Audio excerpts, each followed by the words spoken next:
IELTS 18, published by Cambridge University Press and Assessment 2023.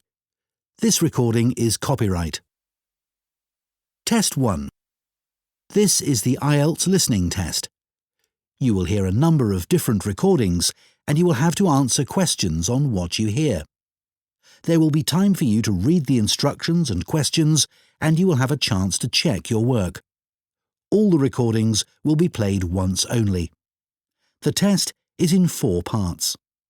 At the end of the test, you will be given 10 minutes to transfer your answers to an answer sheet. Now turn to Part 1.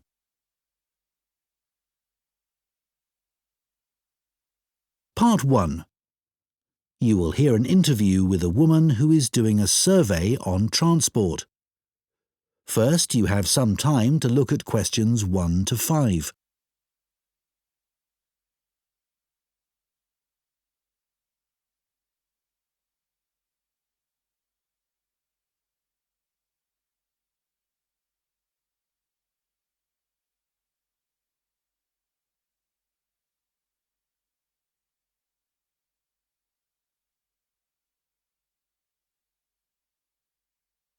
Now listen carefully and answer questions 1 to 5. Excuse me, would you mind if I asked you some questions? We're doing a survey on transport. Yes, that's okay. First of all, can I take your name? Yes, it's Sadie Jones. Thanks very much. And could I have your date of birth? Just the year will do, actually. Is that all right? Yes, that's fine. It's 1991. So, next, your postcode, please. It's DW30 7YZ. Great, thanks. Is that in Wells? No, it's actually in Harborne. Wells isn't far from there, though. I really like that area. My grandmother lived there when I was a kid. Yes, it is nice. Right, so now I want to ask you some questions about how you travelled here today. Did you use public transport? Yes, I came by bus. OK, and that was today. It's the 24th of April, isn't it? Isn't it the 25th? No, actually, you're right. And what was the reason for your trip today? I can see you've got some shopping with you. Yes, I did some shopping, but the main reason I came here was to go to the dentist. That's not much fun. Hope it was nothing serious. No, it was just a checkup. It's fine. Good. Do you normally travel by bus into the city centre? Yes, I stopped driving in ages ago because parking was so difficult to find. And it costs so much. I see. The bus is much more convenient too. It only takes about 30 minutes. That's good. So where did you start your journey? At the bus stop on Claxby Street. Is that CLAXBY? That's right. Before you hear the rest of the conversation, you have some time to look at questions 6 to 10.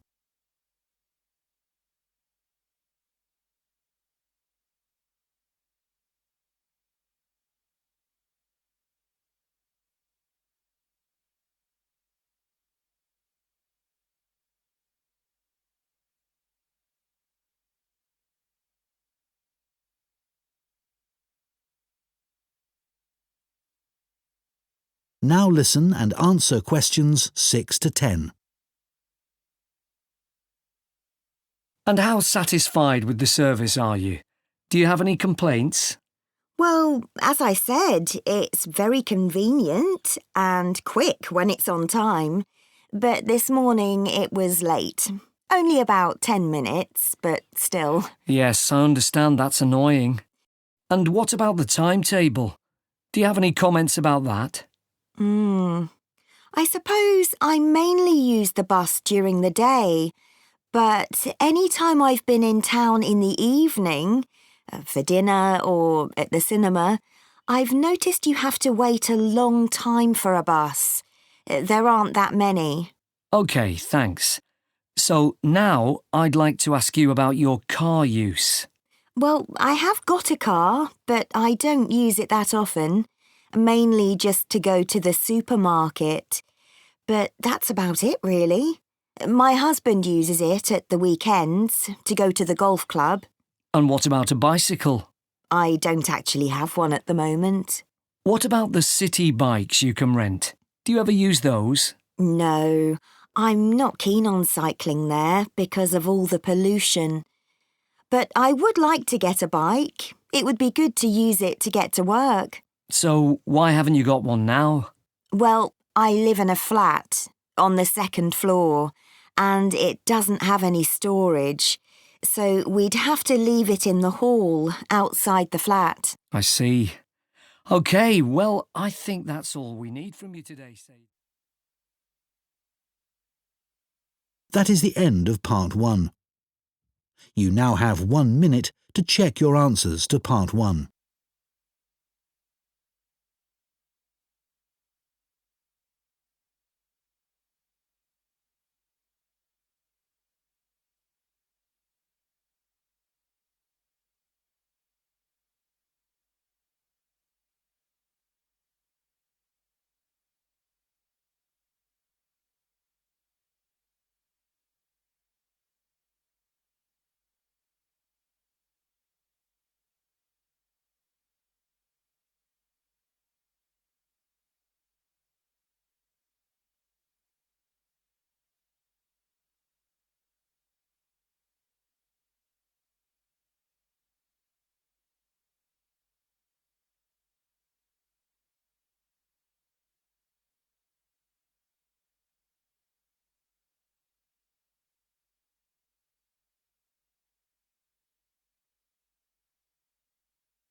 Part 2.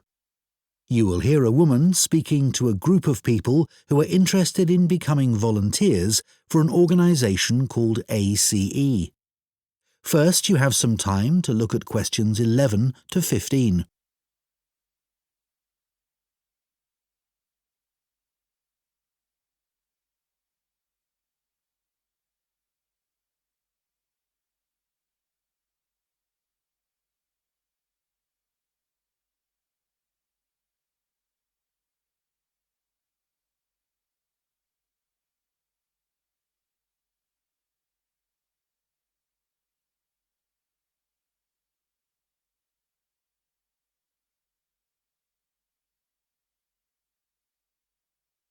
Now listen carefully and answer questions 11 to 15. Good evening, everyone. Let me start by welcoming you all to this talk and thanking you for taking the time to consider joining ACE Voluntary Organisation. ACE offers support to people and services in the local area, and we're now looking for more volunteers to help us do this. By the way, I hope you're all comfortable. We have brought in extra seats so that no one has to stand, but it does mean that the people at the back of the room may be a bit squashed. We'll only be here for about half an hour, so hopefully that's okay. One of the first questions we're often asked is how old you need to be to volunteer. Well, you can be as young as 16 or you can be 60 or over. It all depends on what type of voluntary work you want to do. Other considerations, such as reliability, are crucial in voluntary work, and age isn't related to these, in our experience. Another question we get asked relates to training. Well, there's plenty of that, and it's all face-to-face. What's more, training doesn't end when you start working for us. It takes place before, during and after periods of work. Often it's run by other experienced volunteers, as managers tend to prefer to get on with other things. Now, I would ask you to consider a couple of important issues before you decide to apply for voluntary work. We don't worry about why you want to be a volunteer. People have many different reasons that range from getting work experience, to just doing something they've always wanted to do. But it is critical that you have enough hours in the day for whatever role we agree is suitable for you. If being a volunteer becomes stressful, then it's best not to do it at all. You may think that your income is important, but we don't ask about that.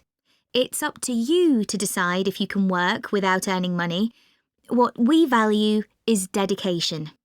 Some of our most loyal volunteers earn very little themselves, but still give their full energy to the work they do with us. Before you hear the rest of the talk, you have some time to look at questions 16 to 20.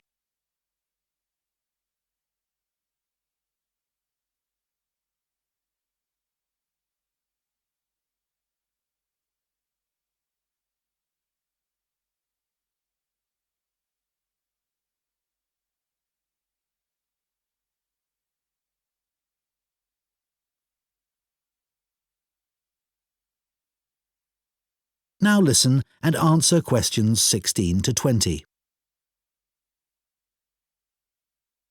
OK, so let's take a look at some of the work areas that we need volunteers for and the sort of things that would help you in those. You may wish simply to help us raise money. If you have the creativity to come up with an imaginative or novel way of fundraising, we'd be delighted, as standing in the local streets or shops with a collection box can be rather boring. One outdoor activity that we need volunteers for is litter collection, and for this, it's useful if you can walk for long periods, sometimes uphill. Some of our regular collectors are quite elderly, but very active and keen to protect the environment. If you enjoy working with children, we have 3 vacancies for what are called playmates. These volunteers help children learn about staying healthy through a range of out-of-school activities. You don't need to have children yourself, but it's good if you know something about nutrition and can give clear instructions. If that doesn't appeal to you, maybe you would be interested in helping out at our story club for disabled children, especially if you have done some acting. We put on 3 performances a year based on books they have read, and we're always looking for support with the theatrical side of this. The last area I'll mention today is first aid. Volunteers who join this group can end up teaching others in vulnerable groups who may be at risk of injury. Initially, though, your priority will be to take in a lot of information and not forget any important steps or details. Right, so does anyone have any questions for me about it? That is the end of Part 2. You now have 30 seconds to check your answers to Part 2.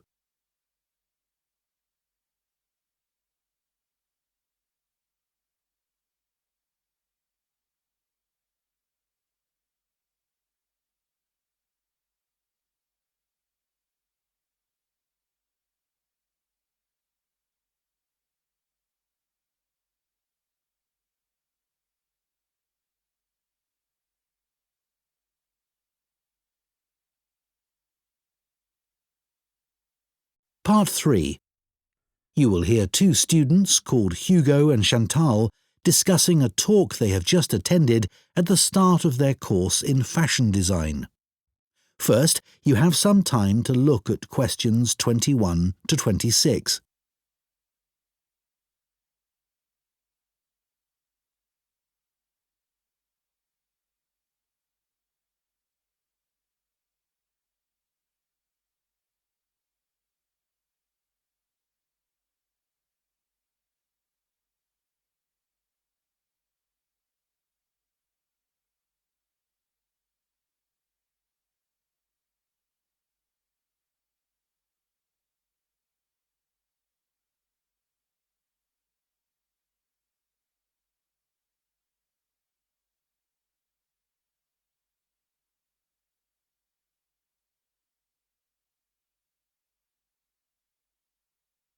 Now listen carefully and answer questions 21 to 26.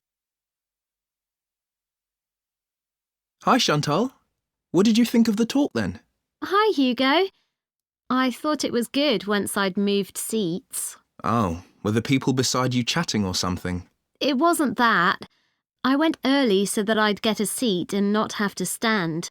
But then this guy sat right in front of me and he was so tall. It's hard to see through people's heads, isn't it? Impossible. Anyway, to answer your question, I thought it was really interesting, especially what the speaker said about the job market. Me too. I mean, we know we're going into a really competitive field, so it's obvious that we may struggle to get work. That's right. And we know we can't all have that dream job. Yeah, but it looks like there's a whole range of areas of work that we hadn't even thought of, like fashion journalism, for instance. Yeah, I wasn't expecting so many career options. Overall, she had quite a strong message, didn't she? She did. She kept saying things like, I know you all think this, but... And then she'd tell us how it really is. Perhaps she thinks students are a bit narrow-minded about the industry. It was a bit harsh, though. We know it's a tough industry. Yeah, and we're only first years after all. We've got a lot to learn. Exactly. Do you think our secondary school education should have been more career-focused? Well, we had numerous talks on careers, which was good, but none of them were very inspiring. They could have asked more people like today's speaker to talk to us. I agree. We were told about lots of different careers, just when we needed to be, but not by the experts who really know stuff. So, did today's talk influence your thoughts on what career you'd like to take up in the future? Well, I promised myself that I'd go through this course and keep an open mind till the end. But I think it's better to pick an area of the industry now and then aim to get better and better at it. Well, I think we'll just have to differ on that issue. One thing's for certain, though. From what she said, we'll be unpaid assistants in the industry for quite a long time. I'm prepared for that. Aren't you? Actually, I'm not going to accept that view. Really? But she knows it's the case, and everyone else says the same. That doesn't mean it has to be true for me. Okay. Well, I hope you're right. Before you hear the rest of the discussion, you have some time to look at questions 27 to 30.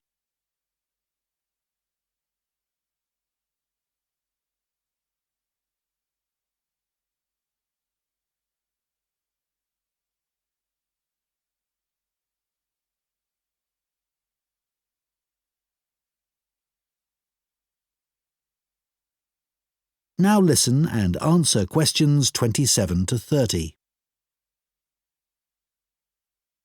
I thought the speaker's account of her first job was fascinating. Yeah. She admitted she was lucky to get work being a personal dresser for a musician. She didn't even apply for the job, and there she was getting paid to choose all his clothes. It must have felt amazing. Though she said all she was looking for back then was experience, not financial reward. And then he was so mean, telling her she was more interested in her own appearance than his. But she did realise he was right about that, which really made me think. I'm always considering my own clothes, but now I can see you should be focusing on your client. She obviously regretted losing the job.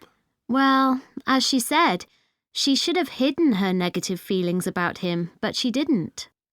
It was really brave the way she picked herself up and took that job in retail. Fancy working in a shop after that? Yeah, well, she recommended we all do it at some point. I guess, as a designer, you'd get to find out some useful information, like how big or small the average shopper is. I think that's an issue for manufacturers, not designers. However, it would be useful to know if there's a gap in the market, you know? An item that no one's stocking, but that consumers are looking for. Yeah, people don't give up searching. They also take things back to the store if they aren't right. Yeah. Imagine you worked in an expensive shop and you found out the garments sold there were being returned because they fell apart in the wash. Yeah, it would be good to know that kind of thing. Yeah. That is the end of Part 3. You now have 30 seconds to check your answers to Part 3.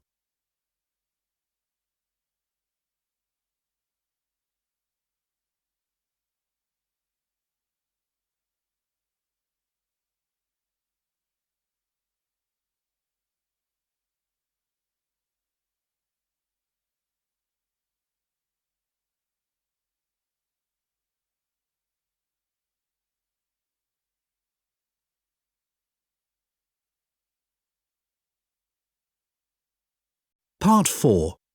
You will hear a zoology student giving a presentation on the process of moving wild elephants to a new reserve, known as translocation.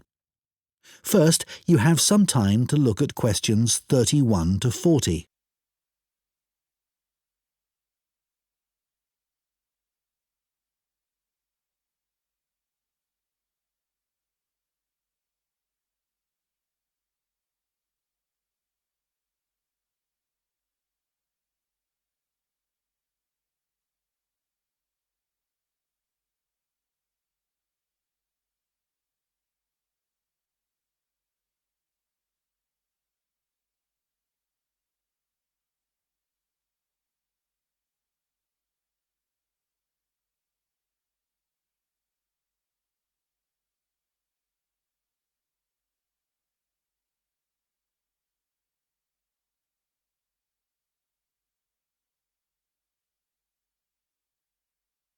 Now listen carefully and answer questions 31 to 40. For my presentation today, I want to tell you about how groups of elephants have been moved and settled in new reserves. This is known as translocation and has been carried out in Malawi in Africa in recent years. The reason this is being done is because of overpopulation of elephants in some areas. Overpopulation is a good problem to have, and not one we tend to hear about very often. In Malawi's C18 National Park, the elephant population had been wiped out by poachers, who killed the elephants for their ivory. But in 2003, the park was restocked, and effective law enforcement was introduced.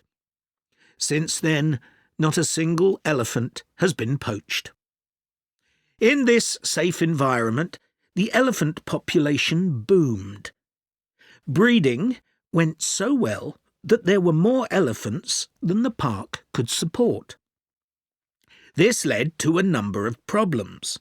Firstly, there was more competition for food, which meant that some elephants were suffering from hunger. As there was a limit to the amount of food in the national park, some elephants began looking further afield. Elephants were routinely knocking down fences around the park, which then had to be repaired at a significant cost.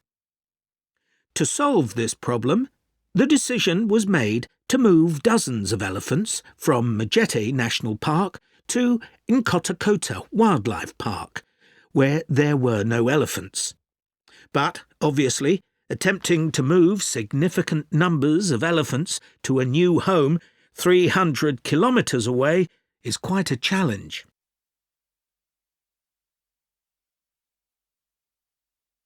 So, how did this translocation process work in practice?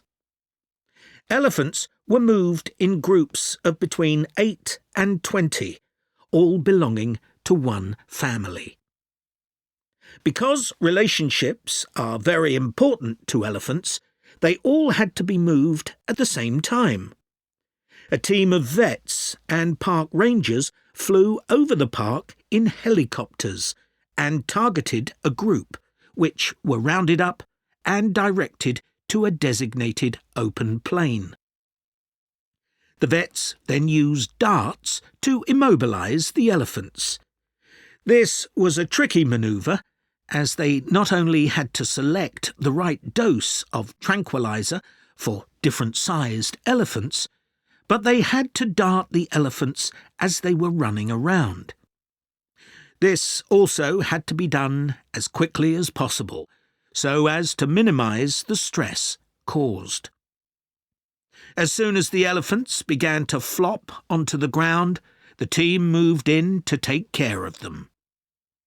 To avoid the risk of suffocation, the team had to make sure none of the elephants were lying on their chests, because their lungs could be crushed in this position. So, all the elephants had to be placed on their sides. One person stayed with each elephant while they waited for the vets to do checks. It was very important to keep an eye on their breathing. If there were fewer than 6 breaths per minute, the elephant would need urgent medical attention. Collars were fitted to the matriarch in each group so their movements could be tracked in their new home. Measurements were taken of each elephant's tusks. Elephants with large tusks would be at greater risk from poachers, and also of their feet. The elephants were then taken to a recovery area before being loaded onto trucks and transported to their new home. The elephants translocated to Nkhotakota settled in very well, and the project has generally been accepted to have been a huge success, and not just for the elephants. Employment prospects have improved enormously, contributing to rising living standards for the whole community. Poaching is no longer an issue, as former poachers are able to find more reliable sources of income. In fact, many of them volunteered to give up their weapons, as they were no longer of any use to them. More than 24 elephants have been born at Nkhotakota since relocation. With an area of more than 1,800 square kilometres, there's plenty of space for the elephant population to continue to grow. Their presence is also helping to rebalance Nkhotakota's damaged ecosystem and providing a sustainable conservation model which could be replicated in other parks. All this has been a big draw for tourism, which contributes 5 times more than the illegal wildlife trade to GDP, and this is mainly because of the elephants. There's also been a dramatic rise in interest from... That is the end of Part 4. You now have 1 minute to check your answers to Part 4.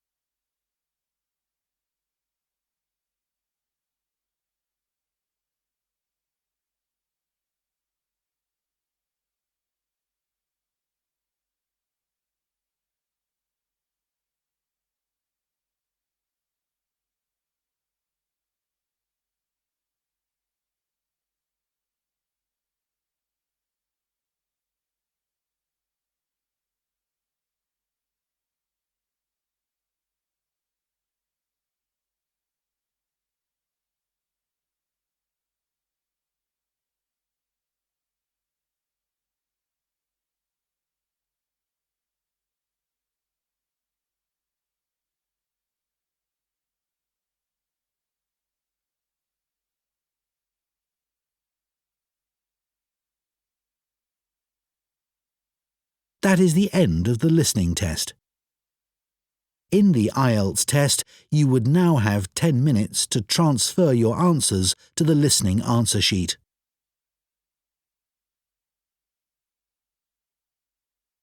Test 2. This is the IELTS listening test. You will hear a number of different recordings and you will have to answer questions on what you hear.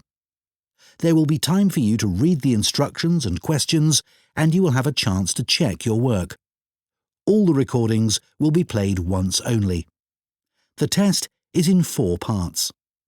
At the end of the test, you will be given 10 minutes to transfer your answers to an answer sheet. Now turn to Part 1.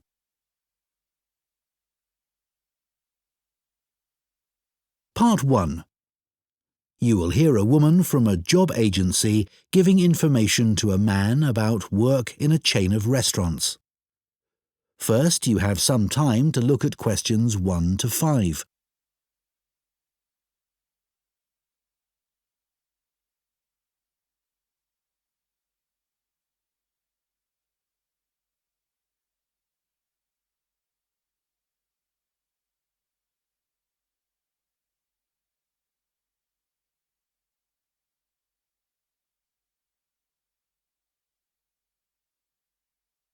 Now listen carefully and answer questions 1 to 5.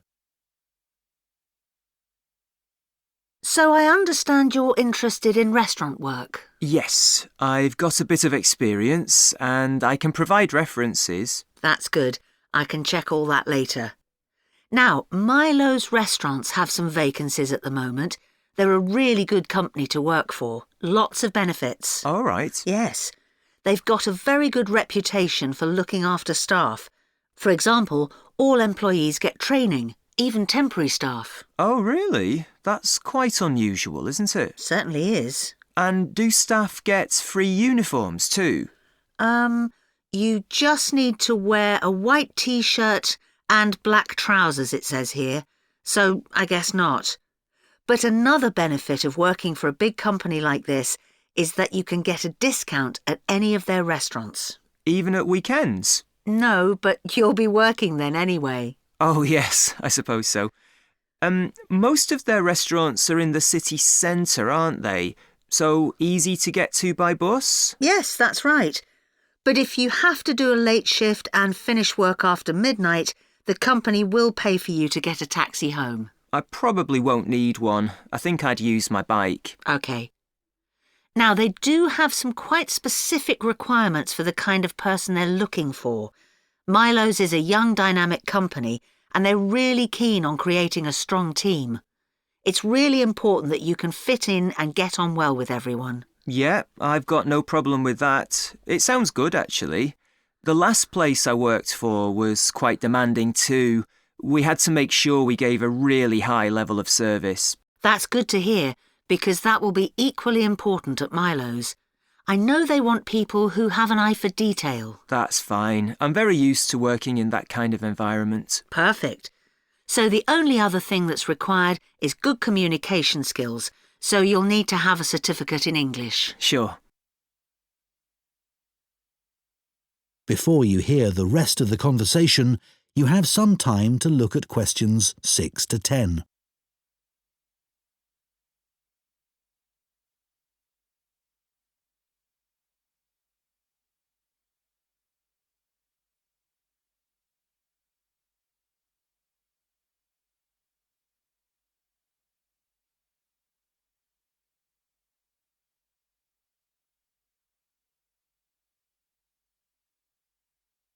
Now listen and answer questions 6 to 10.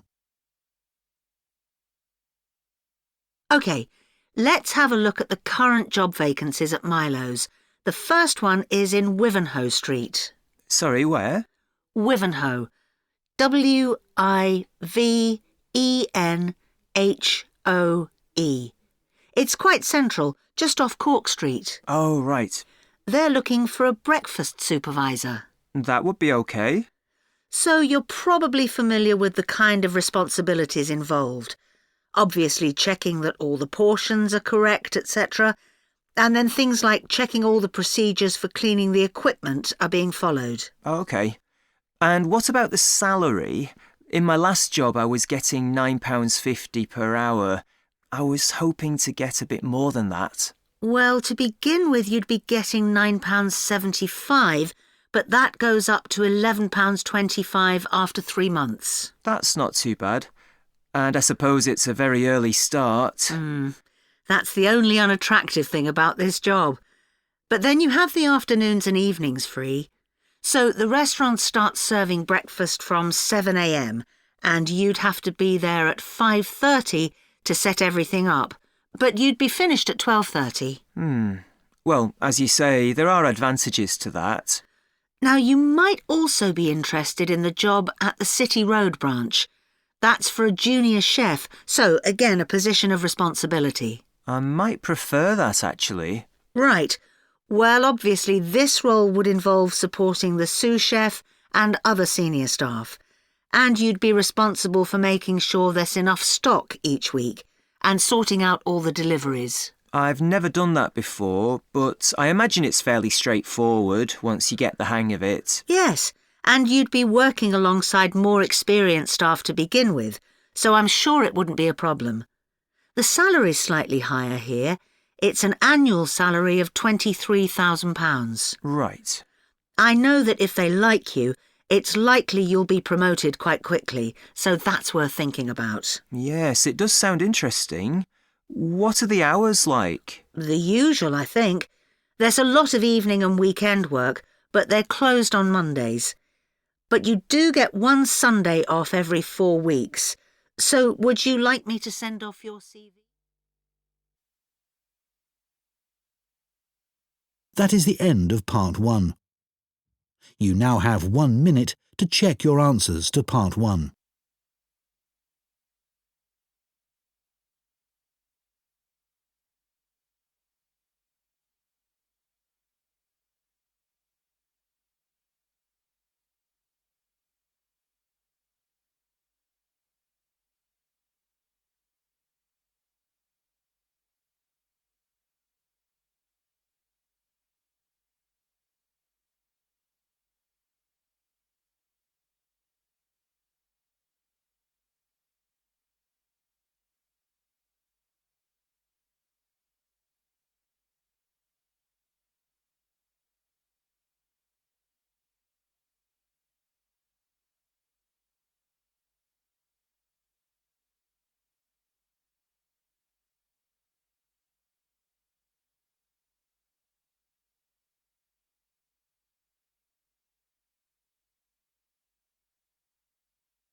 Part 2.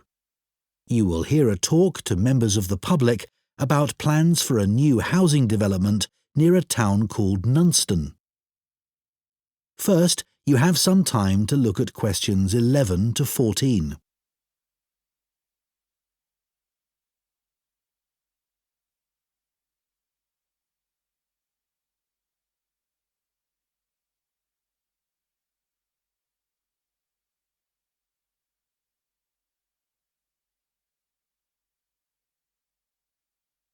Now listen carefully and answer questions 11 to 14. Hello everyone. It's good to see that so many members of the public have shown up for our presentation on the new housing development planned on the outskirts of Nunston. I'm Mark Reynolds and I'm Communications Manager at the development. I'll start by giving you a brief overview of our plans for the development. So, one thing I'm sure you'll want to know is why we've selected this particular site for a housing development. At present, it's being used for farming, like much of the land around Nunston. But because of the new industrial centre in Nunston, there's a lot of demand for housing for employees in the region, as many employees are having to commute long distances at present. Of course, there's also the fact that we have an international airport just 20 minutes drive away. But although that's certainly convenient, it wasn't one of our major criteria for choosing the site. We were more interested in the fact that there's an excellent hospital just 15 kilometres away, and a large secondary school even closer than that. One drawback to the site is that it's on quite a steep slope, but we've taken account of that in our planning, so it shouldn't be a major problem. We've had a lot of positive feedback about the plans.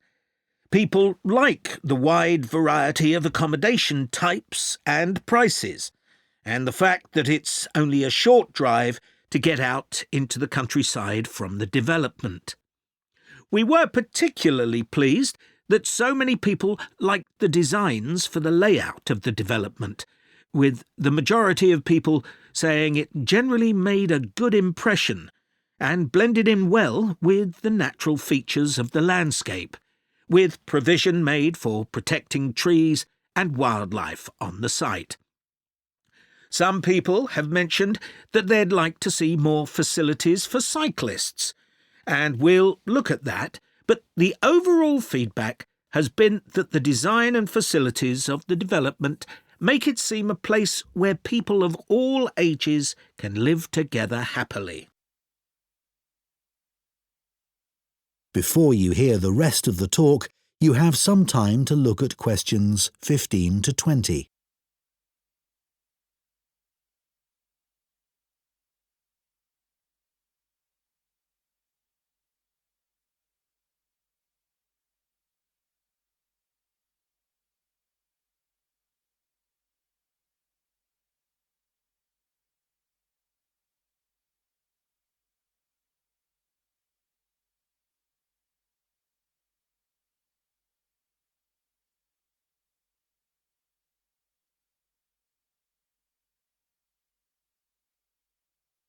Now listen and answer questions 15 to 20.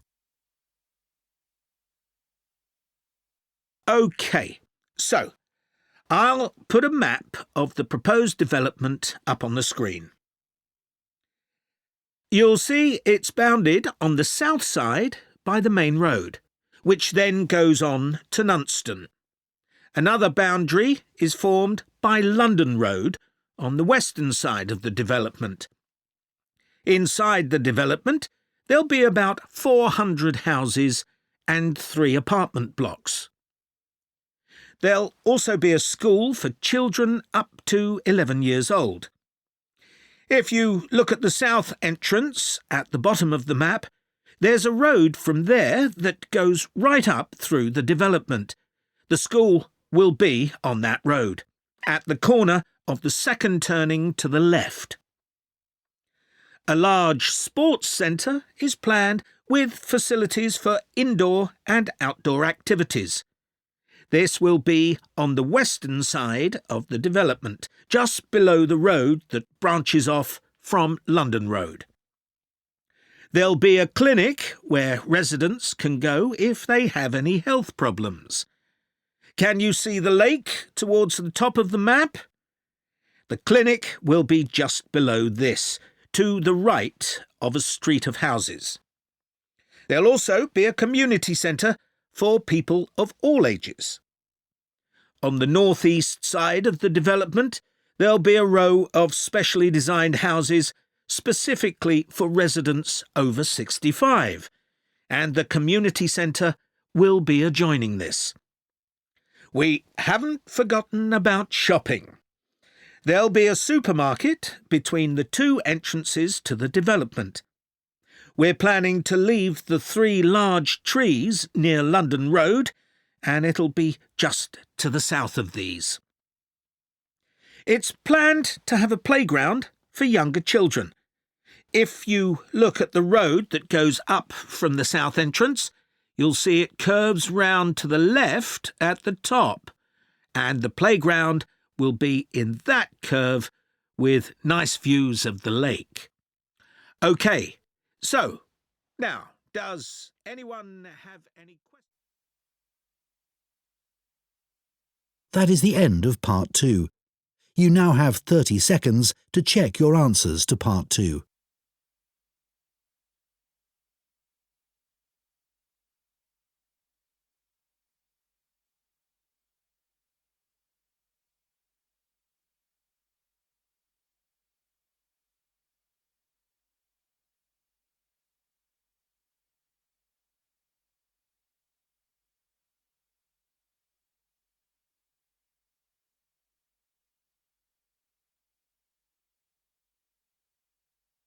Part 3. You will hear 2 geography students, Adam and Michelle, talking about a volcanic eruption which took place in Iceland in 1783. First, you have some time to look at questions 21 to 26.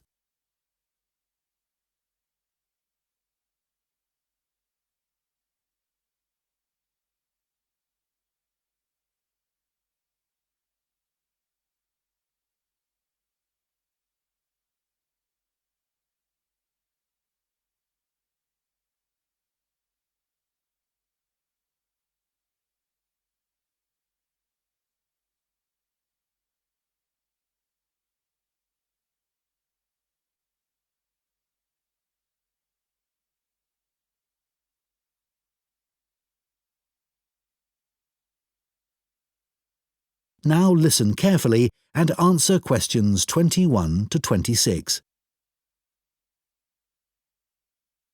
So, Michelle, shall we make a start on our presentation?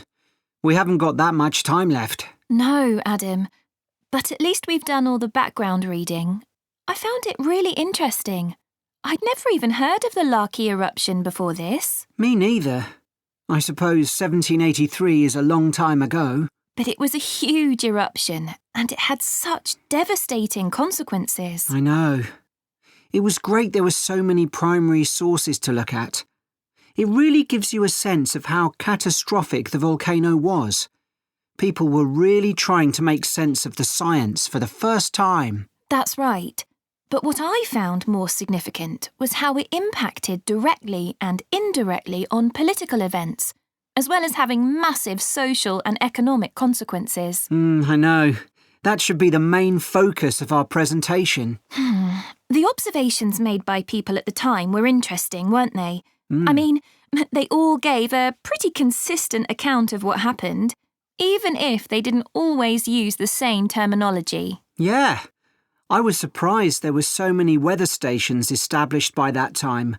So, you can see how the weather changed often by the hour. Right. Writers at the time talked about the Laki haze to describe the volcanic fog that spread across Europe. They all realised that this wasn't the sort of fog they were used to. And, of course, this was in pre-industrial times, so they hadn't experienced sulphur-smelling fog before. No, that's true. Reports from the period blamed the haze for an increase in headaches, respiratory issues and asthma attacks. And they all describe how it covered the sun and made it look a strange red colour. Must have been very weird. It's interesting that Benjamin Franklin wrote about the haze. Did you read that? He was the American ambassador in Paris at the time. Yeah. At first, no one realised that the haze was caused by the volcanic eruption in Iceland. It was Benjamin Franklin who realised that before anyone else. He's often credited with that, apparently. But a French naturalist beat him to it. I can't remember his name. I'd have to look it up. Then other naturalists had the same idea, all independently of each other. Oh, right. We should talk about the immediate impact of the eruption, which was obviously enormous, especially in Iceland, where so many people died. You'd expect that, and the fact that the volcanic ash drifted so swiftly, but not that the effects would go on for so long, or that 2 years after the eruption, strange weather events were being reported as far away as North America and North Africa. No, I found all that hard to believe too. It must have been terrible, and there was nothing anyone could do about it, even if they knew the ash cloud was coming in their direction. Before you hear the rest of the discussion, you have some time to look at questions 27 to 30.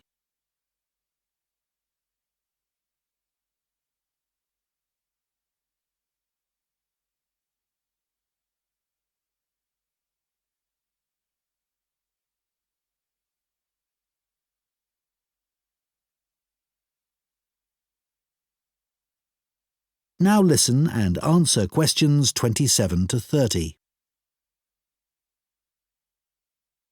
We should run through some of the terrible consequences of the eruption experienced in different countries. There's quite a varied range. Starting with Iceland, where the impact on farming was devastating. One of the most dramatic things there was the effect on livestock as they grazed in the fields.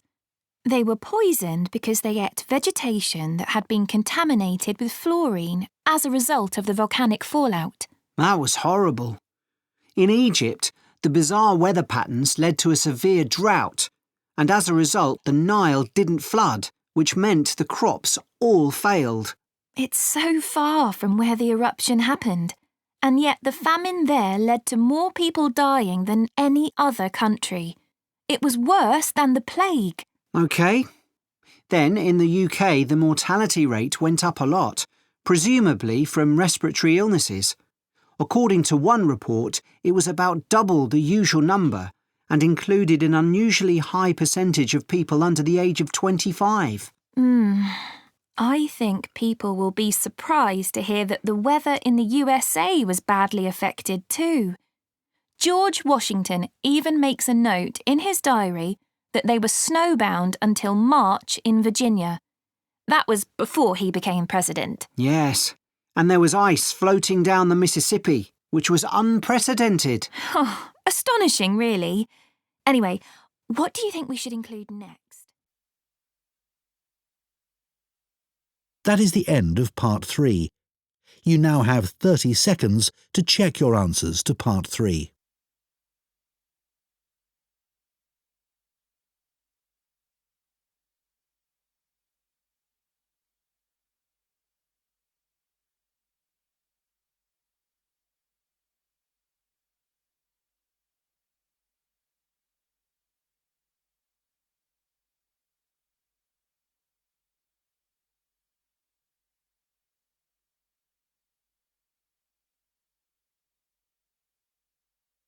Part 4. You will hear a student on a fashion design course giving a talk about the history of pockets. First, you have some time to look at questions 31 to 40.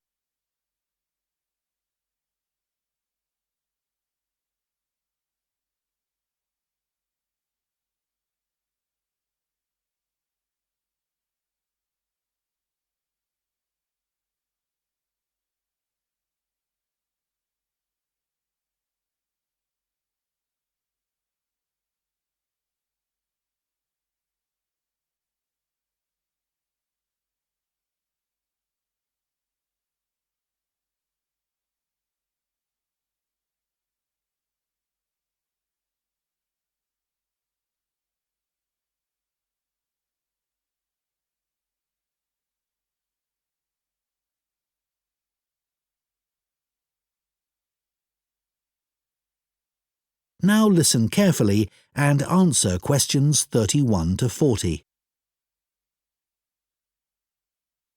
Good morning. Now, we've been asked to choose an aspect of European clothing or fashion and to talk about its development over time. I decided to focus on a rather small area of clothing, and that's pockets. I chose pockets for two reasons, really. We all have them in jeans, jackets, coats, for example, and even though we often carry bags or briefcases as well, nothing is quite as convenient as being able to pop your phone or credit card into your pocket. Yet, I suspect that other than that, people don't really think about pockets too much, and they're rather overlooked as a fashion item. It's certainly very interesting to go back in time and see how pockets developed for men and women. In the 18th century, fashions were quite different from the way they are now, and pockets were too. If we think about male fashion first, that was the time when suits became popular. Trousers were knee-length only, and referred to as breeches. The waistcoats were short, and the jackets were long. But all three garments were lined with material, and pockets were sewn into this cloth by whichever tailor the customer used. The wearer could then carry small objects such as pencils or coins on their person, and reach them through a gap in the lining. Coat pockets became increasingly decorative on the outside for men who wanted to look stylish. But they were often larger but plainer if the wearer was someone with a profession who needed to carry medical instruments, a doctor or physician, for example.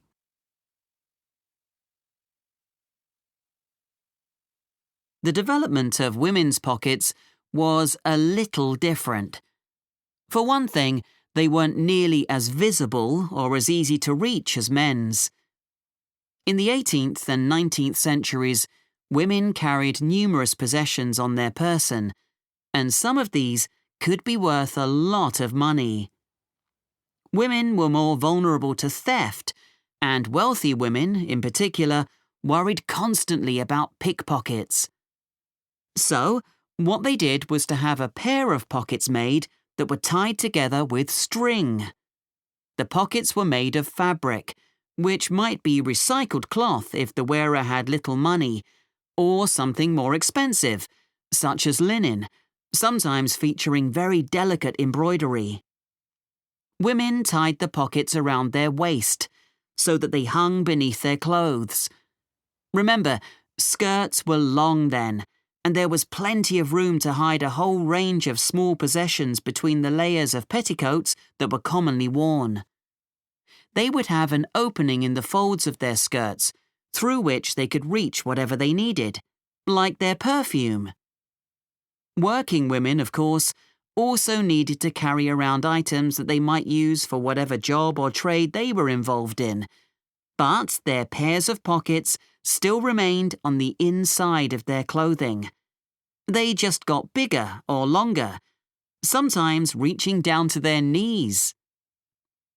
So, the tie-on pockets went well into the 19th century, and only changed when fashion altered towards the end of that period. That's when dresses became tighter and less bulky, and the pairs of pockets became very noticeable. They stood out too much and detracted from the woman's image. Women who had been used to carrying around a range of personal possessions, and still wanted to, needed somewhere to carry these items about their person. That was when small bags, or pouches as they were known, came into fashion, and, of course, they inevitably led onto the handbag of more modern times, particularly when fashion removed pockets altogether. That is the end of Part 4. You now have 1 minute to check your answers to Part 4.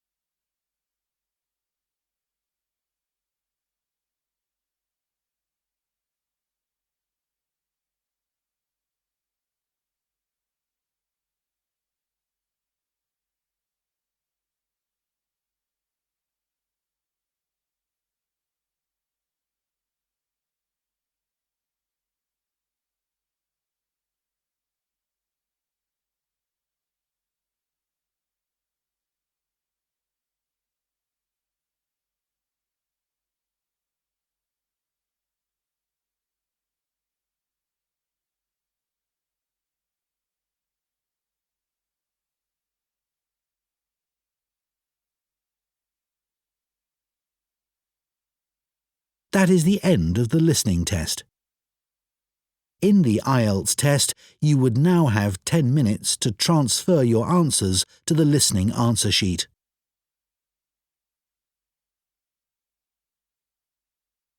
Test 3. This is the IELTS listening test. You will hear a number of different recordings, and you will have to answer questions on what you hear. There will be time for you to read the instructions and questions, and you will have a chance to check your work. All the recordings will be played once only. The test is in 4 parts. At the end of the test, you will be given 10 minutes to transfer your answers to an answer sheet. Now turn to Part 1.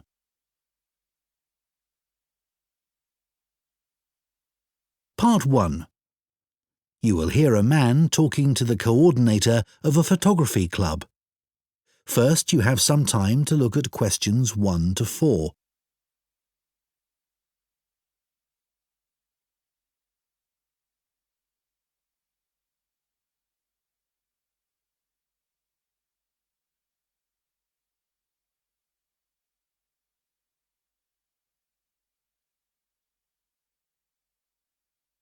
Now listen carefully and answer questions 1 to 4.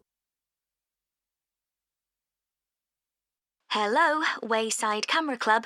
Breeder speaking. Oh, hello.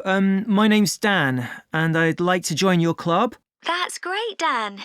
We have an application form. Would you like to complete it over the phone? Then you can ask any questions you might have. Oh, yes, thanks. OK. So, what's your family name? It's Green. Dan Green. So, can I take your email address? Yes, it's dan1068@market.com. Thanks. And what about your home address? Well, I'm about 10 miles away from your club in Peacetown. I live in a house there. OK. So, what's the house number and street? It's 52 Marrowfield Street. Is that MARROWFIELD?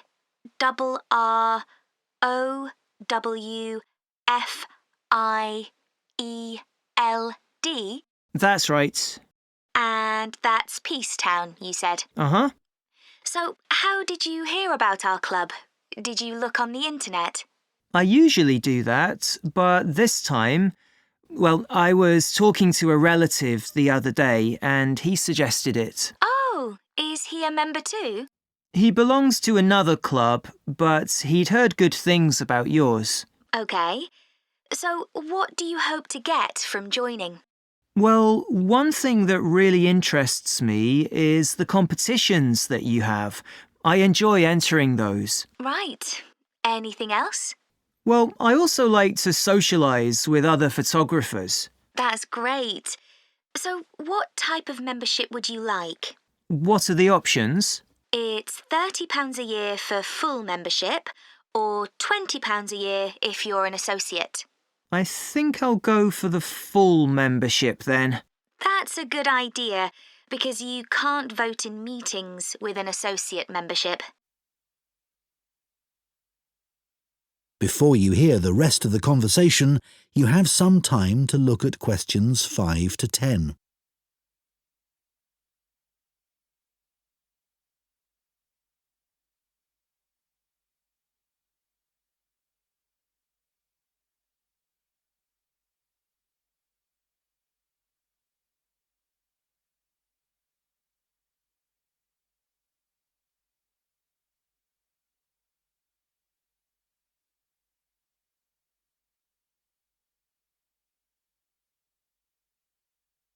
Now listen and answer questions 5 to 10. If I could just find out a bit more about you. OK. So, you said you wanted to compete. Have you ever won any photography competitions? Not yet, but I have entered 3 in the past. Oh, that's interesting. So, why don't you tell me something about those? Let's start with the first one. Well, the theme was entitled Domestic Life. I see. So it had to be something related to the home? Yeah. I chose to take a photo of a family sitting round the dinner table having a meal. And, I didn't win, but I did get some feedback. Oh, what did the judges say? That it was too busy as a picture. Aha. So it was the composition of the picture that they criticised? That's right. And once they'd told me that, I could see my mistake. So what was the theme of the second competition? Well, my university was on the coast, and that area gets a lot of beautiful sunsets. So that was the theme. Oh, sunsets. That's a great theme.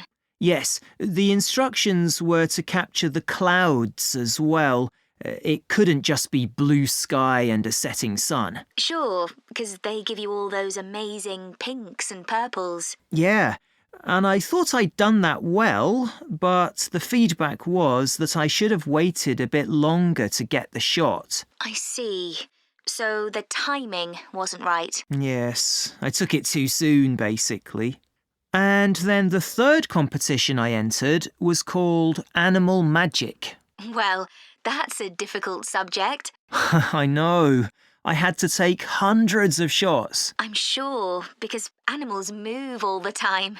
That's what we had to show. There had to be some movement in the scene. I got a great shot of a fox in the end, but I took it at night and, well, I suspected that it was a bit dark, which is what I was told. Well, Dan, you seem to be really keen, and we'd be delighted to have you in our club. I'm sure we can help with all those areas that you've outlined. Thanks, that's great. That is the end of Part 1. You now have 1 minute to check your answers to Part 1.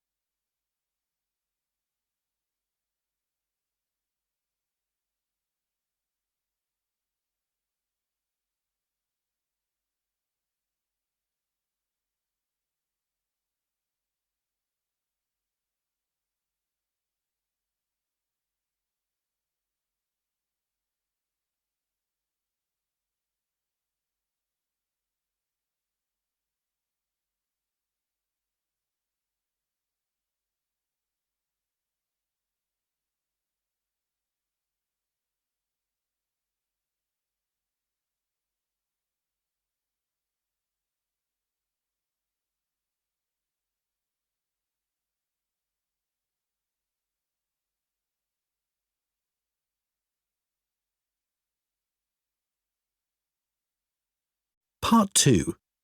You will hear an expert on picking wild mushrooms, called Dan, talking on the radio. First, you have some time to look at questions 11 to 14.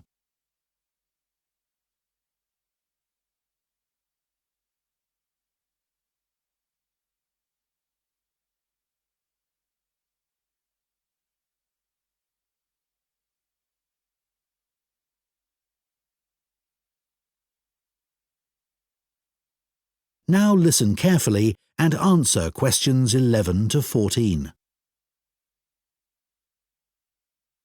This evening, we're delighted to welcome Dan Beagle, who's just written a book on looking for and finding food in the wild. He's going to tell us everything we need to know about picking wild mushrooms.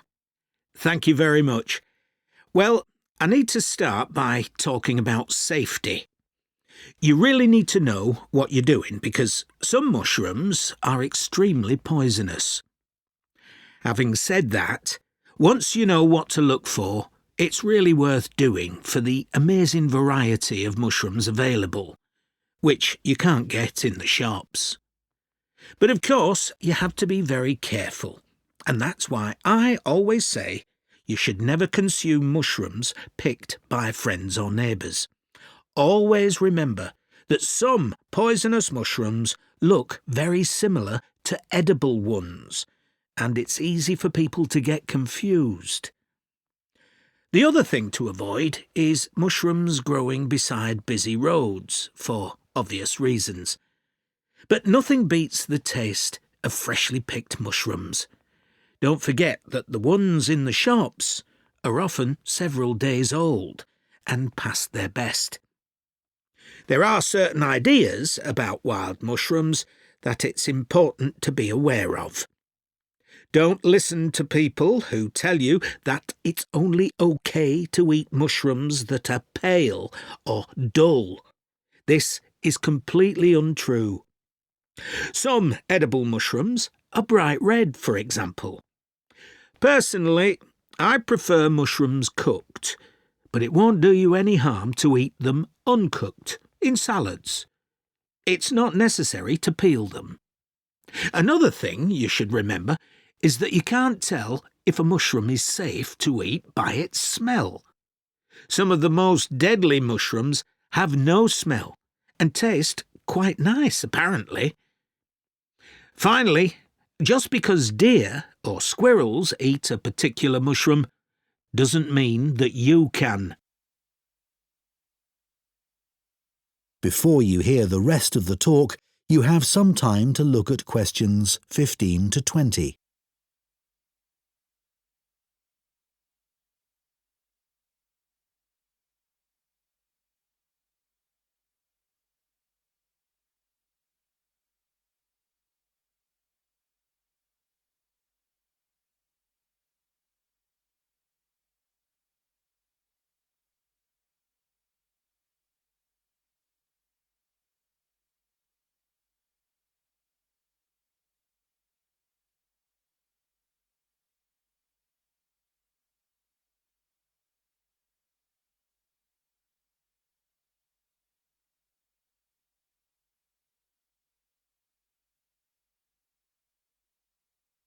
Now listen and answer questions 15 to 20.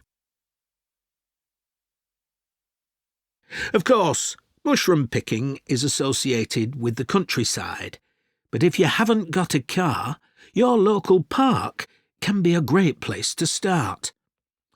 There are usually a range of habitats where mushrooms grow, such as playing fields and wooded areas. But you need to be there first thing in the morning, as there's likely to be a lot of competition. Not just from people, but wildlife too. The deer often get the best mushrooms in my local park. If you're a complete beginner, I wouldn't recommend going alone or relying on photos in a book, even the one I've written. There are some really good phone apps for identifying mushrooms, but you can't always rely on getting a good signal in the middle of a wood. If possible, you should go with a group led by an expert. You'll stay safe and learn a lot that way. Conservation is a really important consideration, and you must follow a few basic rules. You should never pick all the mushrooms in one area. Collect only enough for your own needs. Be very careful that you don't trample on young mushrooms or other plants. And make sure you don't pick any mushrooms that are endangered and protected by law. There's been a decline in some varieties of wild mushrooms in this part of the country.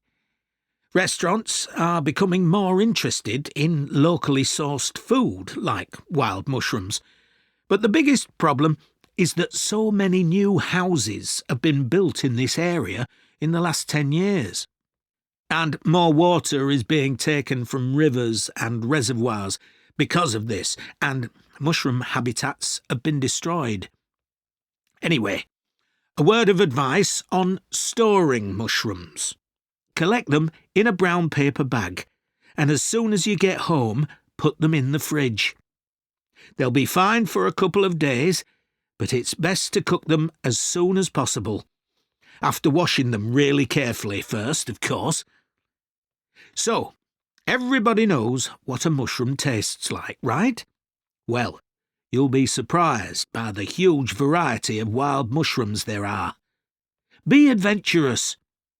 They're great in so many dishes.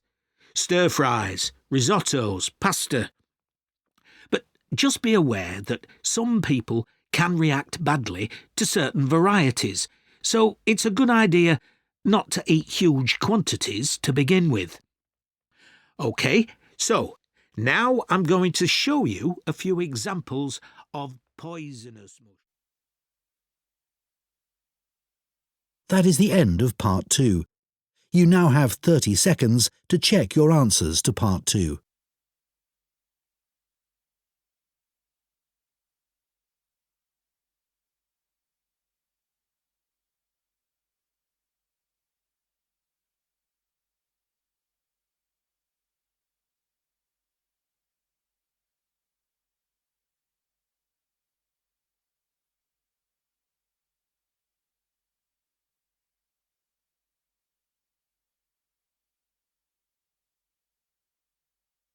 Part 3. You will hear two business students discussing automation and the future of work. First, you have some time to look at questions 21 to 24.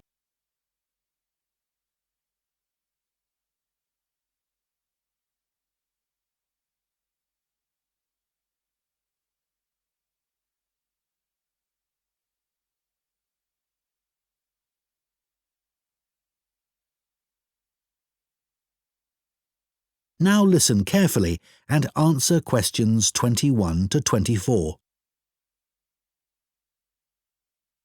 That seminar yesterday on automation and the future of work was really good, wasn't it? Looking at the first industrial revolution in Britain in the 19th century and seeing how people reacted to massive change was a real eye-opener. Yes. It was interesting to hear how people felt about automation then and what challenges they faced. I didn't know that first started with workers in the textile industry. With those protesting workers called the Luddites, destroying their knitting machines because they were so worried about losing their jobs. Yes, and ultimately they didn't achieve anything. And anyway, industrialisation created more jobs than it destroyed. Yes, that's true. But it probably didn't seem a positive thing at the time. I can see why the Luddites felt so threatened. I know. I'm sure I would have felt the same. The discussion about the future of work was really optimistic for a change. I like the idea that work won't involve doing boring, repetitive tasks, as robots will do all that. Normally, you only hear negative stuff about the future. Bit too optimistic, don't you think? For example, I can't see how people are about to have more leisure time when all the evidence shows people are spending longer than ever at work. No, that's true. And what about lower unemployment? I'm not so sure about that. Perhaps in the long term, but not in the foreseeable future. And I expect most people will be expected to work until they're much older, as everyone's living much longer. That's already happening. Before you hear the rest of the discussion, you have some time to look at questions 25 to 30.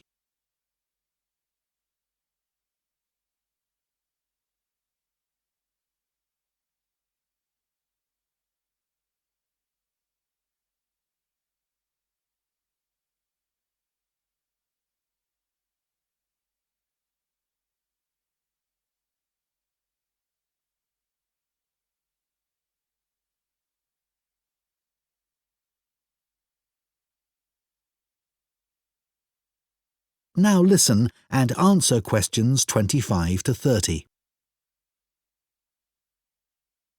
I enjoyed all that stuff on how technology has changed some jobs and how they're likely to change in the near future. Yeah, incredible. Like accountants.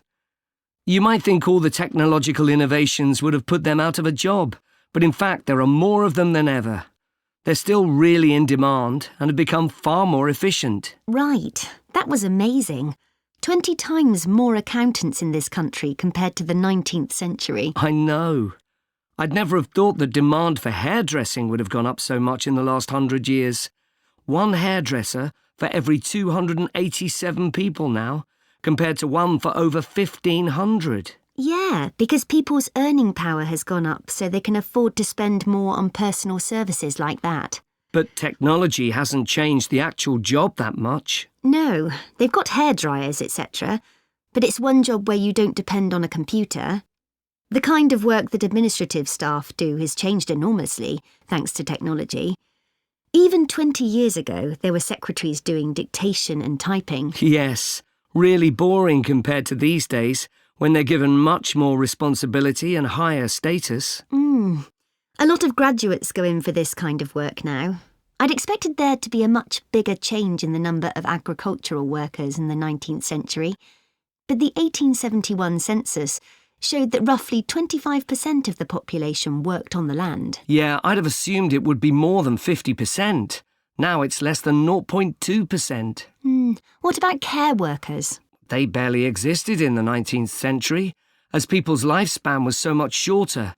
But now, of course, this sector will see huge growth. Yeah, and it's hard enough to meet current demand. The future looks quite bleak for bank clerks. They've been in decline since ATMs were introduced in the 80s. And technology will certainly make most of the jobs they do now redundant, I think. I agree. Although the situation may change, it's very hard to predict what will happen. That is the end of Part 3. You now have 30 seconds to check your answers to Part 3.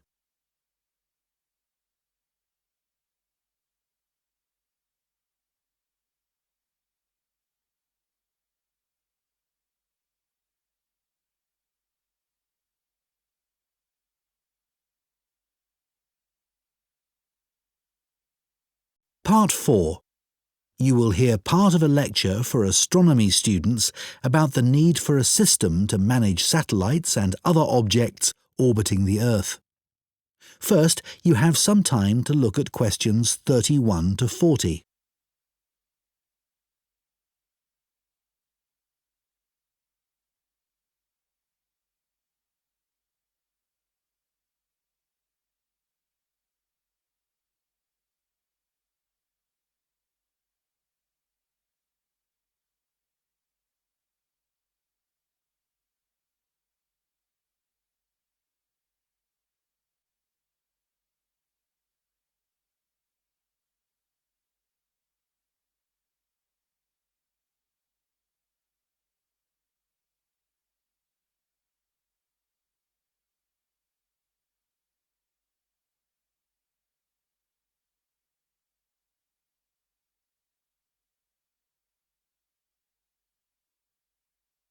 Now listen carefully and answer questions 31 to 40. In today's astronomy lecture, I'm going to talk about the need for a system to manage the movement of satellites and other objects in orbit around the Earth. In other words, a space traffic management system. We already have effective air traffic control systems that are used internationally to ensure that planes navigate our skies safely. Well, space traffic management is a similar concept, but focusing on the control of satellites. The aim of such a system would be to prevent the danger of collisions in space between the objects in orbit around the Earth. In order to do this, we'd need to have a set of legal measures, and we'd also have to develop the technical systems to enable us to prevent such accidents. But unfortunately, at present, we don't actually have a space traffic management system that works. So, why not? What are the problems in developing such a system? Well, for one thing, satellites are relatively cheap these days compared with how they were in the past, meaning that more people can afford to put them into space. So there's a lot more of them out there, and people aren't just launching single satellites, but whole constellations consisting of thousands of them designed to work together. So space is getting more crowded every day. But in spite of this, one thing you may be surprised to learn is that you can launch a satellite into space, and once it's out there, it doesn't have to send back any information to Earth to allow its identification.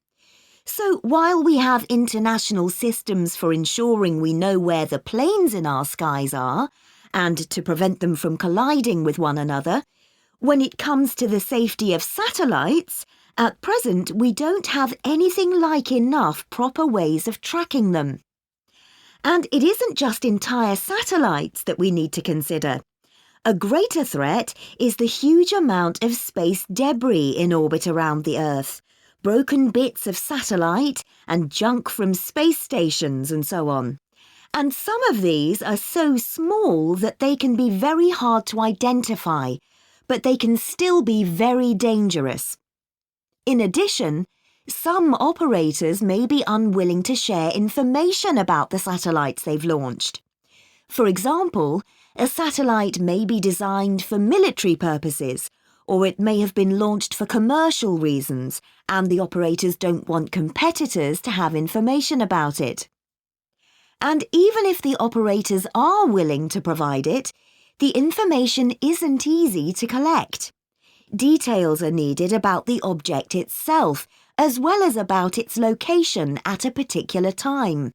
And remember that a satellite isn't very big, and it's likely to be moving at thousands of kilometres an hour. We don't have any sensors that can constantly follow something moving so fast, so all that the scientists can do is to put forward a prediction concerning where the satellite is heading next.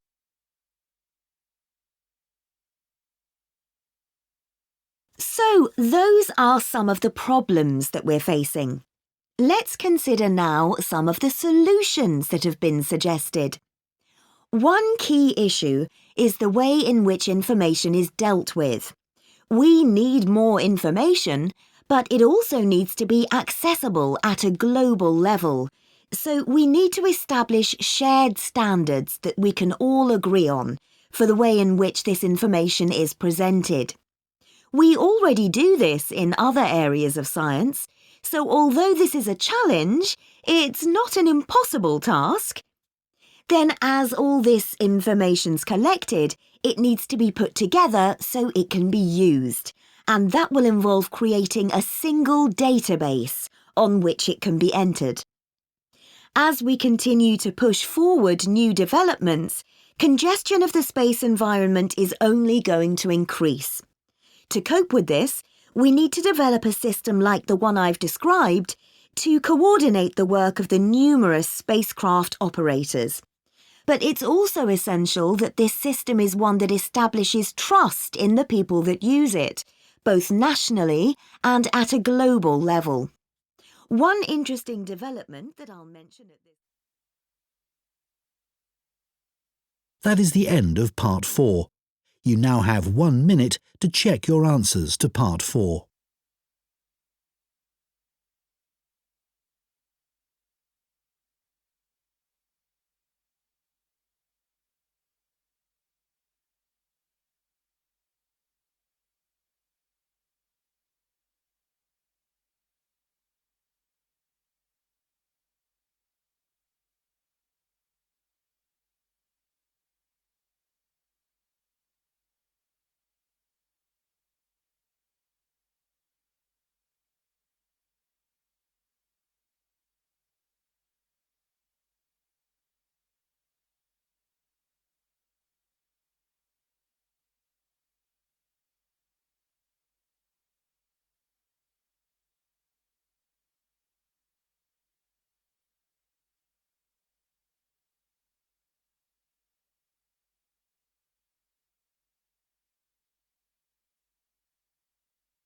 That is the end of the listening test.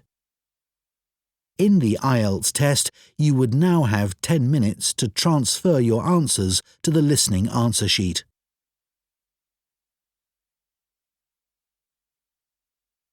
Test 4. This is the IELTS listening test. You will hear a number of different recordings and you will have to answer questions on what you hear. There will be time for you to read the instructions and questions and you will have a chance to check your work. All the recordings will be played once only. The test is in 4 parts. At the end of the test, you will be given 10 minutes to transfer your answers to an answer sheet. Now turn to Part 1.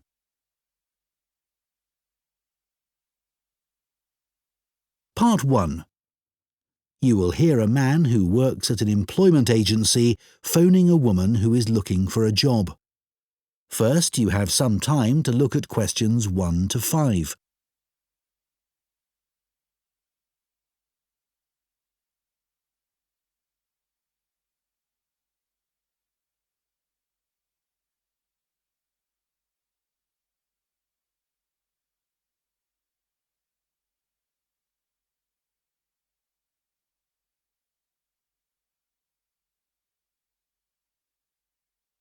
Now listen carefully and answer questions 1 to 5. Hello? Oh, hello, is that Julie Davison? Yes. This is Greg Preston from the employment agency.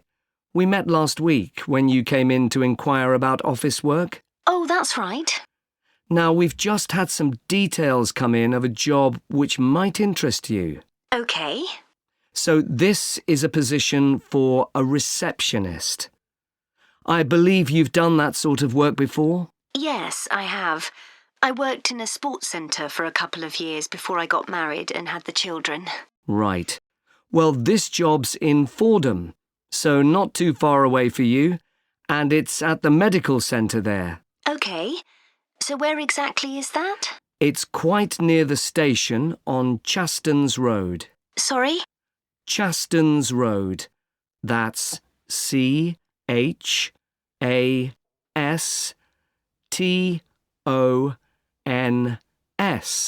OK, thanks. So what would the work involve? Dealing with inquiries from patients? Yes, and you'd also be involved in making appointments, whether face-to-face or on the phone, and rescheduling them if necessary. Fine, that shouldn't be a problem. And another of your duties would be keeping the centre's database up to date. Then you might have other general administrative duties as well, but those would be the main ones. OK. Before you hear the rest of the conversation, you have some time to look at questions 6 to 10.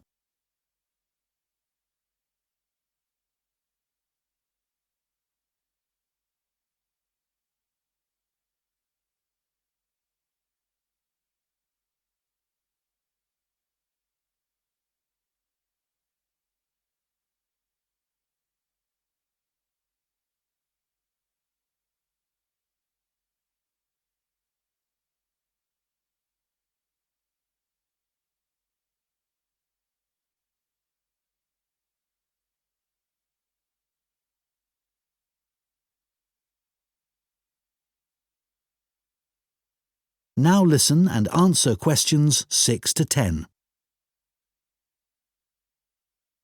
Now, when the details came in, I immediately thought of you because one thing they do require is someone with experience. And you did mention your work at the sports centre when you came in to see us. Yes, in fact, I enjoyed that job. Is there anything else they're looking for? Well, they say it's quite a high-pressure environment. They're always very busy, and patients are often under stress.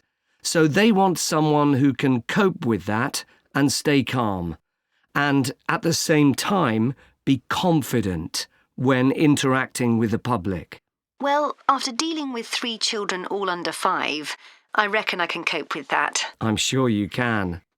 And then another thing they mention is that they're looking for someone with good IT skills. Not a problem. So you'd be interested in following this up? Sure. When would it start? Well, they're looking for someone from the beginning of next month. But I should tell you that this isn't a permanent job. It's temporary, so the contract would be just to the end of September. But they do say that there could be further opportunities after that. OK. And what would the hours be? Well, they want someone who can start at 7:45 in the morning. Could you manage that? Yes, my husband would have to get the kids up and off to my mother's. She's going to be looking after them while I'm at work. What time would I finish? 1:15. That should work out all right. I can pick the kids up on my way home, and then I'll have the afternoon with them. Oh, one thing. Is there parking available for staff at the centre? Yes, there is. And it's also on a bus route. Right. Well, I expect I'll have the car, but it's good to know that. OK, so where do I go from here? Well, if you're happy for me to do so, I'll forward your CV and references, and then the best thing would probably be for you to phone them so they can arrange for an interview. Great. Well, thank you very much. You're welcome. Bye now. Bye. That is the end of Part 1. You now have 1 minute to check your answers to Part 1.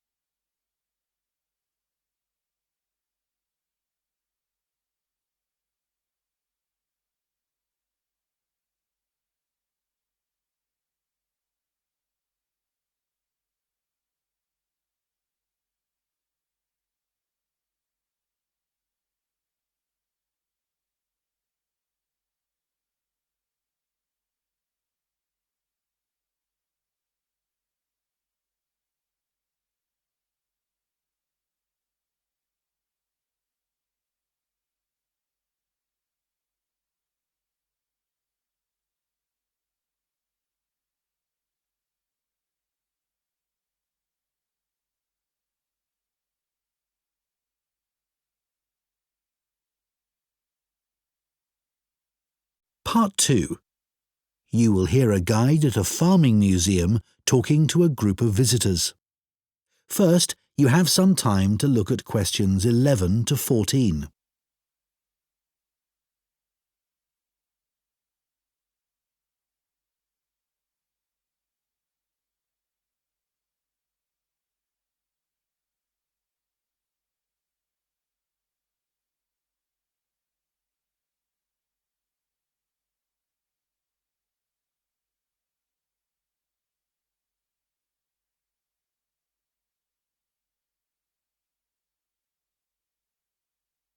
Now listen carefully and answer questions 11 to 14.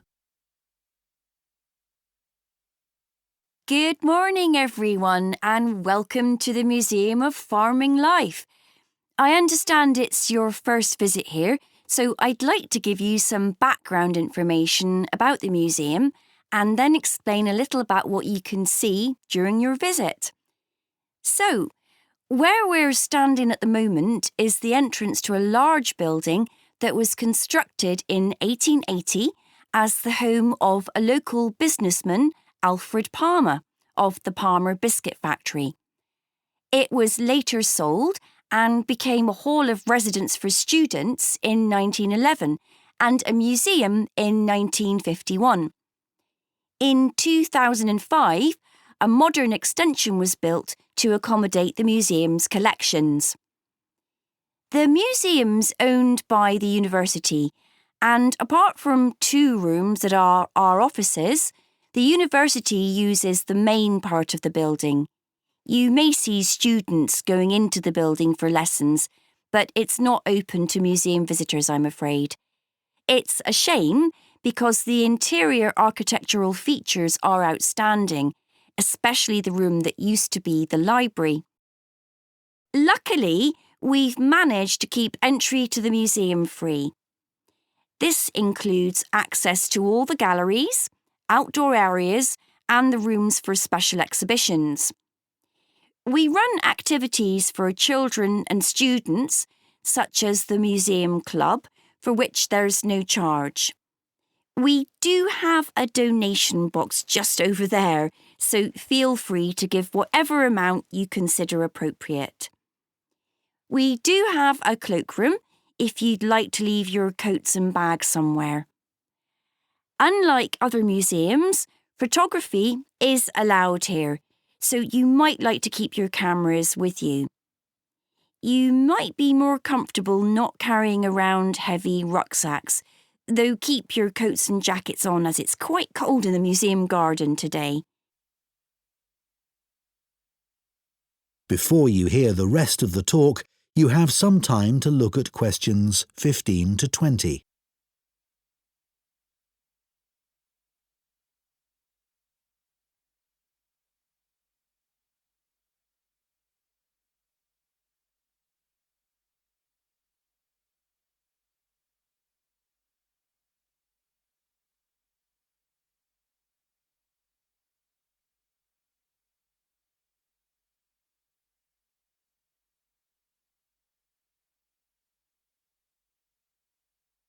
Now listen and answer questions 15 to 20.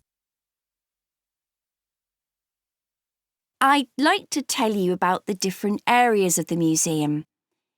Just inside and outside the main gallery, we have an area called 4 Seasons. Here, you can watch a 4-minute animation of a woodland scene. It was designed especially for the museum by a group of young people on a film studies course, and it's beautiful. Children absolutely love it, but then so do adults.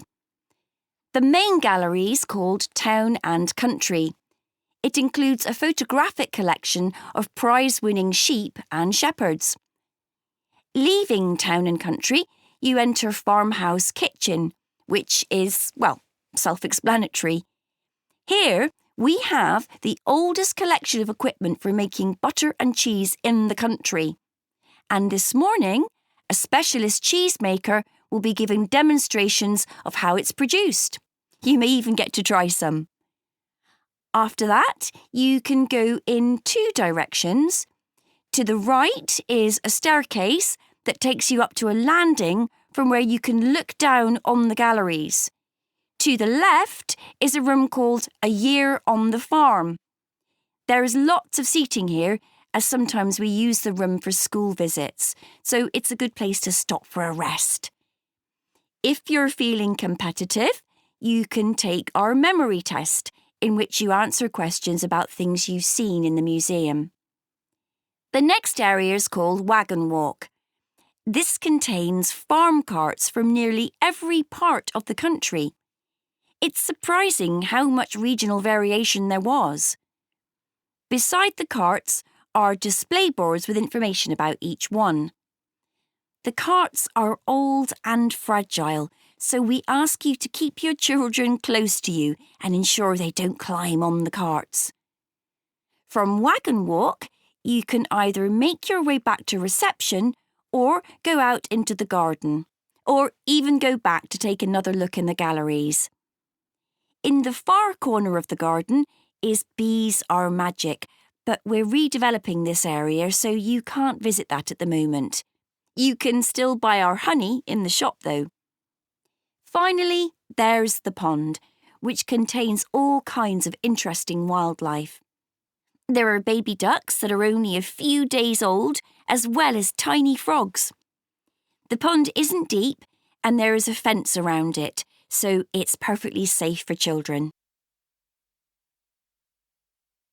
That is the end of Part 2. You now have 30 seconds to check your answers to Part 2.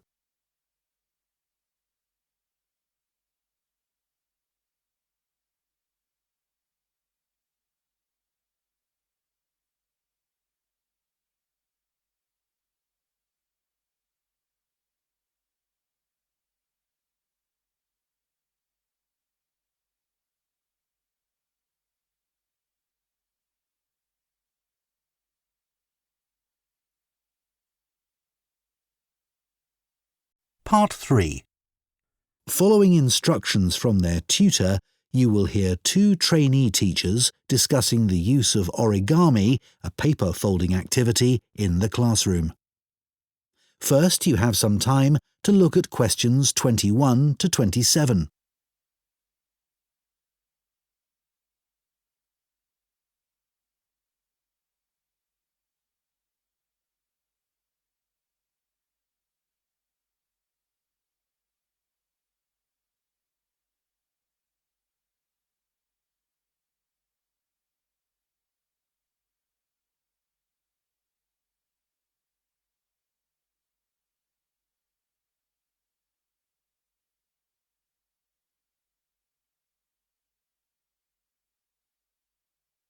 Now listen carefully and answer questions 21 to 27.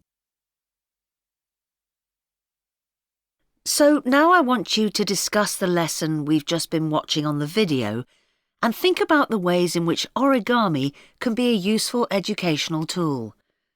Can you all work with the person sitting next to you? I had no idea that such a simple thing like folding squares of paper to make the shape of something like a bird could be such an amazing tool. It's made me see origami in a whole new light. I know. It was interesting to see the educational skills the children were developing by doing origami. On the video, you could see them really listening hard to make sure they did all the steps in the right order to make the bird. That's right. In this lesson, they were working individually, but it would also be interesting to see if the children could work out how to make something simple without being given any direction. That would help with building teamwork as well. Yes, but much more of a challenge. One thing that really stood out for me was that the children were all having fun while being taught something new. Which is a key aim of any lesson with this age group. And although these kids had no problems with folding the paper, with younger children, you could do origami to help practice fine motor skills. Absolutely. Shall we talk about the individual children we saw on the video? I wrote all their names down and took some notes. Yes, I did too. OK, good. Let's start with Sid. He was interesting because before they started doing the origami, he was being quite disruptive. Yes, he really benefited from having to use his hands. It helped him to settle down and start concentrating. Yes, I noticed that too. What about Jack? I noticed he seemed to want to work things out for himself. You could see him trying out different things rather than asking the teacher for help. What did you make of Naomi? She seemed to be losing interest at one point, but then she decided she wanted her mouse to be the best, and that motivated her to try harder.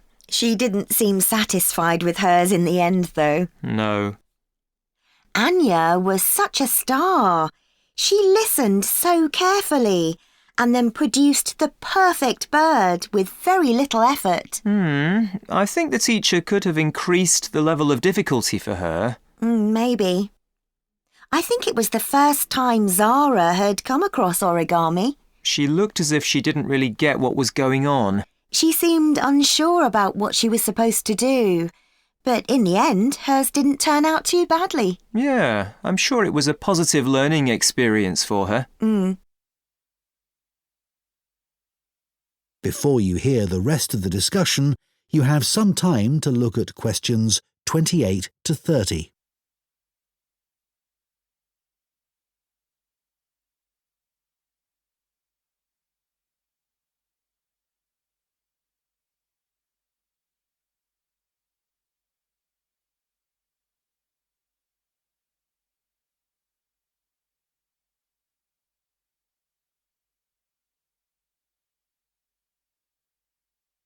Now listen and answer questions 28 to 30.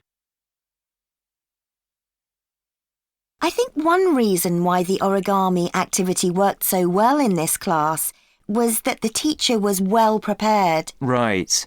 I think it would have taken me ages to prepare examples showing each of the steps involved in making the bird, but that was a really good idea. The children could see what they were aiming for, and much better for them to be able to hold something rather than just looking at pictures. Those physical examples supported her verbal explanations really well. It's strange that origami isn't used more widely. Why do you think that is? Well, teachers may just feel it's not that appealing to children who are used to doing everything on computers, especially boys, even if they're aware of the benefits. Oh, I don't know. It's no different to any other craft activity. I bet it's because so many teachers are clumsy like me. That's true. Too much effort required if you're not good with your hands. Well, anyway, I think we should try it out in our maths teaching practice with Year 3. I can see using origami is a really engaging way of reinforcing children's knowledge of geometric shapes, like they were doing in the video. But I think it would also work really well for presenting fractions, which is coming up soon. Good idea. That's something most of the kids in that class might struggle with. Origami would also be good practice for using symmetry, but I think they did that last term. OK, well, let's try and get some ideas together and plan the lesson next week. OK, if you could also... That is the end of Part 3. You now have 30 seconds to check your answers to Part 3.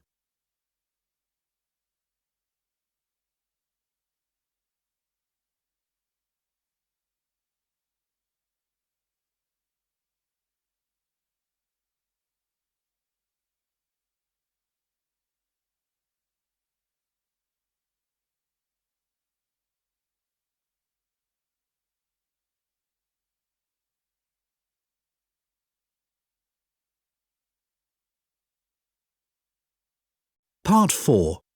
You will hear a literature student giving a talk about Victor Hugo, a famous 19th century French writer.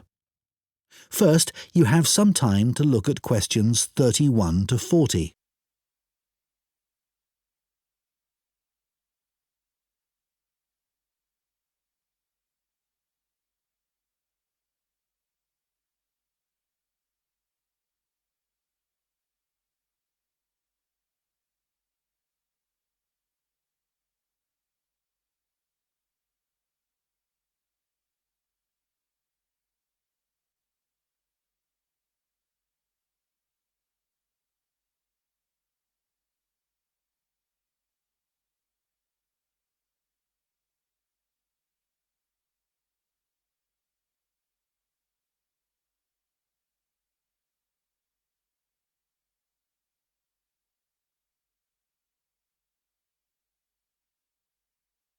Now listen carefully and answer questions 31 to 40. The person I've chosen to talk about is the French writer Victor Hugo. Many people have heard of him because his novel, Les Miserables, which he wrote in 1862, is famous around the world. It became a stage musical in the 1980s, and a film version was also released in 2012. So some of us, I'm sure, have a pretty general idea of the plot, but we know much less about the author. Today, I'm going to provide a little more insight into this talented man, and I'm going to talk particularly about the home he had on the island of Guernsey in the British Channel Islands. But first, his early career. As I've said, he was a writer. He was at the height of his career in Paris, and he was very highly regarded by his colleagues. As far as literature was concerned, he was the leading figure of the Romantic movement. However, as well as being a literary genius, he also gave many speeches about issues like the level of poverty in his society. He felt very strongly about this, and about other areas where change was needed, like education. This kind of outspoken criticism was not well liked by the rulers of France, and eventually the Emperor, Napoleon III, told Victor Hugo to leave Paris and not return. In other words, he sent him into exile. So, Victor Hugo was forced to reside in other parts of Europe. Guernsey was actually his third place of exile, and he landed there in 1855. He produced a lot while on Guernsey, including Les Miserables, and to do this, he had to spend a great deal of time in the home that he had there. This was a property that he bought using the money he'd made in France from the publication of a collection of his poetry. It was the only property he ever owned, and he was very proud of it.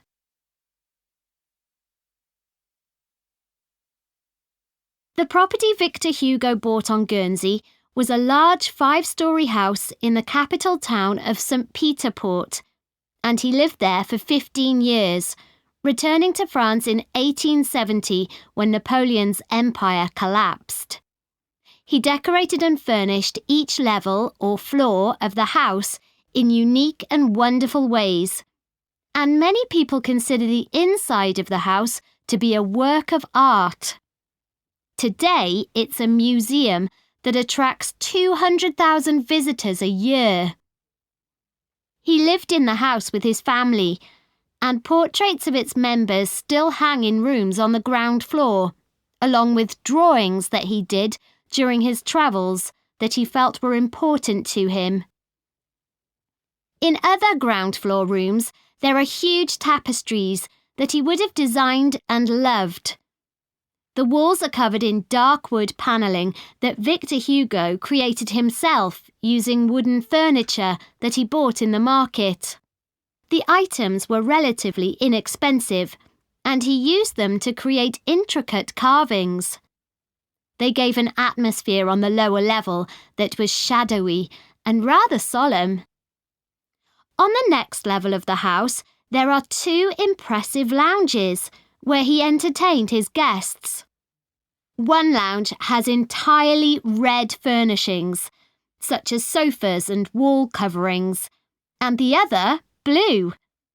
There's a strong Chinese influence in these areas in things like the wallpaper pattern and the lamps, which he would have made himself by copying original versions. His library, where he left many of his favourite books, forms the hallway to the 3rd floor and was a comfortable area where he could relax and enjoy his afternoons. And then, at the very top of the house, there's a room called the Lookout.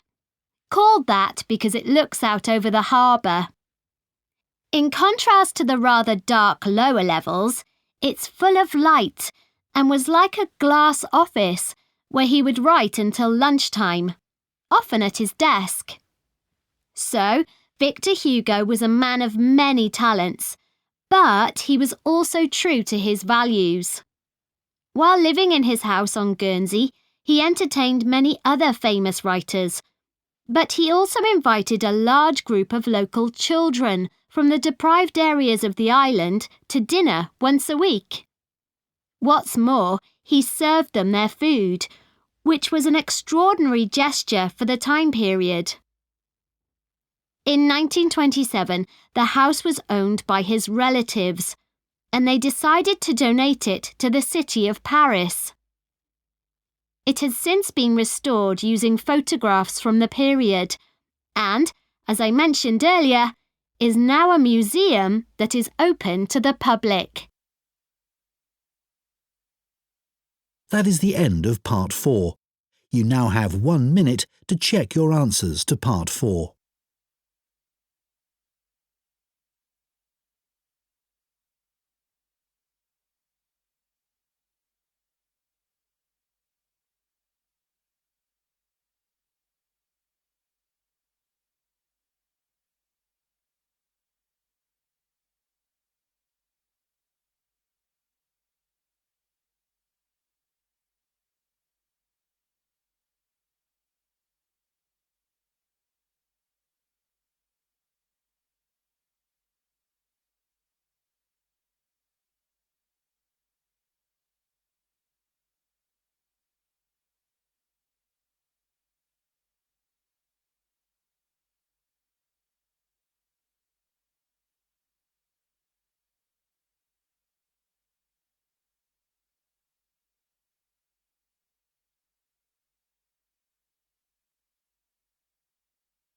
That is the end of the listening test. In the IELTS test, you would now have 10 minutes to transfer your answers to the listening answer sheet.